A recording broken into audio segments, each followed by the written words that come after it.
एक भक्त थे महाराज, वो 4 भाई थे। 4 भाई से 3 भाई दरबार में काम करते थे। ये बचपन से राम राम करना, जंगल में जाना, प्रभु की कहीं मंदिर देख कर पूजा करना, इसमें लगा हुआ था।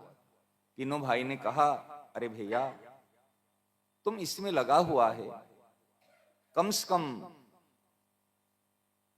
रोटी पानी यहां तो खा रहे, भोजन कर रहा है, कुछ तो काम कर लिया कर, सुबह शाम भजन कर लिया कर, कुछ तो काम कर लिया कर। हम दरबार में काम करते हैं तो कम से कम तुझे कुछ करना नहीं पड़ेगा, तू जाए कि केवल सिग्नेचर कर लेना, इतने से काम करने से हम के यहाँ उपस्थिति है, कौन किसको देखता है। तेरे भी रुपया आ जाएगा घर में, और समृद्धि बढ़ेगी, और सहायता बढ़ जाएगा, और तू भी खा पी कर बड़े अच्छे से रहना। वो कहे जब मैं काम नहीं करूंगा तो रुपया क्यों लूंगा सरकार की। तो फिर कहा, बड़े भाई ने पूछा, अगर तू काम नहीं करेगा तुझे खाने को कौन देगा? क्या जो सबको खाने को देता है वो मुझे खाने को देगा? कहा वाह, बड़ी ज्ञान की बात करता है, जो सबको खाने को देता है वो तुझे खाने को देगा। अगर तुझे खाने को दे देगा, चलो सबको खाने को दे रहा है, तुझे खाने को दे देगा, ये मानता हूं, परंतु यदि कल बीमार पड़ जाएगा तो अस्पताल कौन लेगा? खाने को देने वाला तो बहुत मिल जाएंगे, लेकिन बीमार पड़ने के बाद में अपने जन साथ में जाते, कोई बाहर वाले साथ में नहीं जाते। अगर मर भी जाएगा तो आग कौन देगा? अगर कभी मृत्यु हो जाए तो आग कौन देगा? क्या वो आकर आग देगा? एक कहते ही छोटा भाई ने सोच लिया कि हाँ, अभी मैं मरूंगा तो वो ही आकर आग देगा, मैं किसी से भी आग भी नहीं लूंगा। अरे जी, बात हो गई। 4 जुग चतुर्भुज सदा भक्त गिरा सांचीकरण।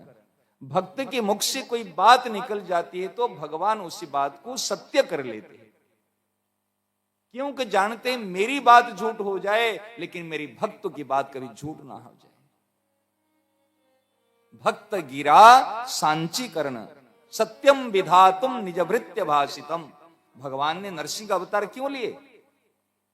सनकादिक और प्रहलाद जी की बात को सत्य करने के लिए। हिरण्यकशिपु ने पूछा, क्या प्रहलाद तू कहता है तेरे भगवान सब में है, क्या इस खम्मे में भगवान है? क्या हाँ, इस खम्मे में भगवान है। कह तो दिया, सर्वत्र भगवान है, खम्मे में तो कहां है तेरे भगवान? खम्मे में भगवान कहते ही जाकर मुक्का मारा, गदे में प्रहार किया। सत्य माना तो तब तो गए ना। पहले सत्य तो हिरण्यकशिपु ने माना, हाँ खम्मे में भगवान है, उन्होंने विश्वास किया, हाँ, तो विश्वास से प्रकट हुए। और सत्य भक्तों की वाणी को सत्य करने के लिए और सब में व्याप्त हो, इसको प्रकट करने के लिए 2 कारण से प्रकट हुए। ऐसे महाराज जब वो भक्त भजन कर रहा है और अचानक उनकी तबीयत खराब हुई, श्वास लेने में तकलीफ हुई, और बैठे बैठे भजन करते करते शरीर चला गया जंगल में।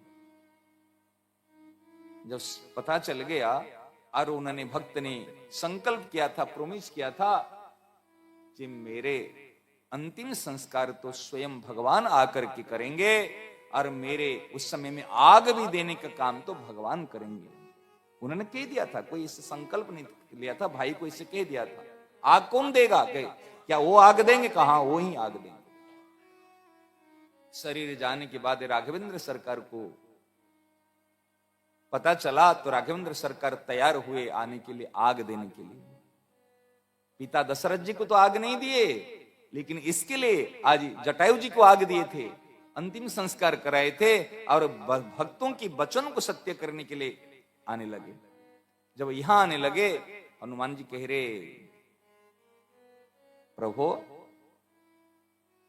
कहां प्रस्थान कर रहे हैं? कि हनुमान मेरे एक भोला भाला भक्त है, और उन्होंने अपने भाई को कहा था ये आग देने के लिए मेरे प्रभु ही आएंगे। इसलिए उनके वचन को सत्य करने के लिए जा रहा हूं। प्रभु दास रह रहते आपको परेशान होने की क्या आवश्यकता है। अब मैं चलता हूं, मैं चलता हूं। और कहते कहते छलांग लगा के आगे पहुंच गए।